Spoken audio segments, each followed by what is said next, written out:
ዳዊት ይልማ እባላለሁ። የሲቪል ምዝገባና ነዋሪዎች አገልግሎት ዛሬ የመጣሁት የልደት ሰርተፍኬት ለመውሰድ ነው። በአጭር ደቂቃዎች ውስጥ ፈጽሞልኛል። አሁን ልቀበል ነው። ከዚህ በፊት ከነበረው አገልግሎቱ በጣም የተሻሻለ ነው። የወርኪንግ ኤንቫይሮንመንቱ ቢሮ የተመቻቸ ነው። ሰራተኞቹም በቀናነት ነው የሚያገለግሉት። ዌልከሚንግ ነው ሁሉም አጠቃላይ ያለው ነገር ልክ እንደ አንድ ቢዝነስ ካምፓኒ ሄጄ እንደምስተናገድ ልክ እንደ ቢዝነሳቸው አይተው ነው እኛን የሚያገለግሉን እና ከዚህ በፊት ከነበረው በጣም ብዙ መሻሻሎች አሉ። አልፎ አልፎ የሲስተም ከሴንተራል ይመስለኛል የሲስተም መቆራረጥ ሲያጋጥም አስተውላለሁ። ከዛ ባለፈ ግን በዚህ ይቀጥል። አመሰግናለሁ። እሺ፣ ስሜ ቤተልሔም ተካልኝ ይባላል። አሁን የምሰራበት ቡድን የህትመት ቁጥጥርና ስርጭት ቡድን ባለሙያ ነኝ። አገልግሎት አሰጣጣችንን በተመለከተ አገልግሎት አሰጣጥ ስንል በብዙ መልኩ ልናየው እንችላለን። አንደኛ አገልግሎት አሰጣጥ ስንጀምር በራሱ አምና የነበረን የቢሮ ጥበት ሰውን በስነስርዓት እንዳናስተናግድ ተገልጋይ እንድንመልስ እና ብዙ ሳትስፋይ እንዳይሆን ያደርገው ነበረ። ዘንድሮ ላይ ቢሮአችን በመዘመኑ አንደኛ ቢሮ በመዘመኑ፣ ሁለተኛ ደግሞ የምንተከተለው ሲስተም ዲጂታላይዝድ በመሆኑና ከወረቀት ንክኪ በመውጣታችን አንደኛ የሰውም ሳቲስፋክሽን ጨምሯል። አገልግሎት አሰጣጣችንም በጣም ተቀይሯል። ከበፊቱ ስናይ በጣም የተቀየረ አገልግሎት አሰጣጥ ነው እየሰጠን ያለ ነው እና በዚህም የተነሳ በጣም የህዝቡን እርካታ ጨምረነው ነው ያለ ነው እና ሰውን በመጣ ቁጥር አመስግኖ ተደስቶ ምናምን ነው እየሄደ ያለውና አገልግሎት አሰጣጣችን ይሄን ይመስላል። አመሰግናለሁ። ያው ስሜ ከባዱ እባላለሁ። የወረዳ 7 ፐብሊክ ሰርቪስ እና ሰው ሀብት ልማት ጽሕፈት ቤት ኃላፊ ነኝ። አጠቃላይ የ2018 በጀት ዓመት የ6 ወር ስራችንን እያጠናቀቅን ነው።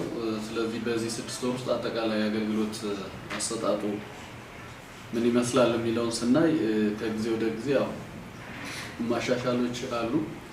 ማሻሻሎች ደግሞ በዋናነት የመጡበት መደበኛ የሆኑ የድጋፍና ክትትል አግባቦችን በተሻለ ሁኔታ ቡድን በማደራጀት ጽሕፈት ቤቶችን እየደገፍን የሰራተኞች የመፈጸም አቅማቸው እንዲያድግ የተለያዩ ስልጠናዎችንም በመስጠት ባለሙያው የመፈጸም አቅሙ እንዲሻሻል በመደረጉና አጠቃላይ ለአገልግሎት ምቹ ሁኔታ ከመፍጠርም አንጻር በወረዳ ደረጃ ጽሕፈት ቤቶችን በማዘመን ቴክኖሎጂዎችንም እንዲጠቀሙ በማድረግ እነዚህን አጠቃላይ የለውጥ ስራዎችን በተቀናጀ ሁኔታ በመስራታችን በወረዳችን የሚሰጡ አገልግሎቶች ከጊዜ ወደ ጊዜ መሻሻሎች አሉበት።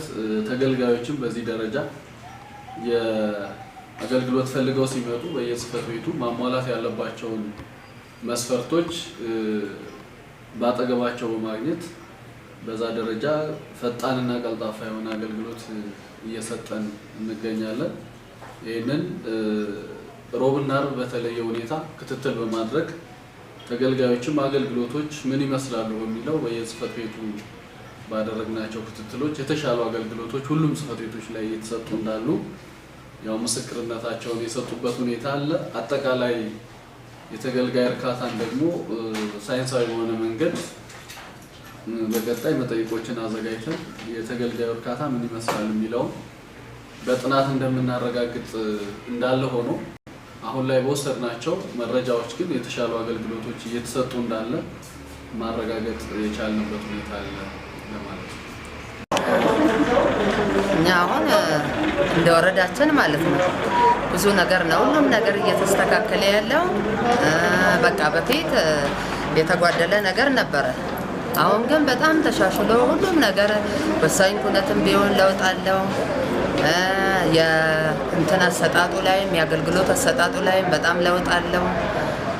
ዋና ስራ አስፈጻሚያችንም ደግሞ የሆነ ችግር ሲኖር ራሱ በአካል ወርዶ ሄዶ እየፈታ የህብረተሰቡን ችግር በጣም እየተረዳ ስለሆነ ወረዳ 7 ላይ እየተሰራ ያለው ስራ አሪፍ ነው። በዚሁ ይቀጥሉበት። ችግር ካለ ደግሞ እኛም የምንደብቅላቸው አይደለም። ይሄ ችግር አለ ይሄንን ወረዱና ፍቱ እንላቸዋለን። አሁን አሪፍ ነው በጣም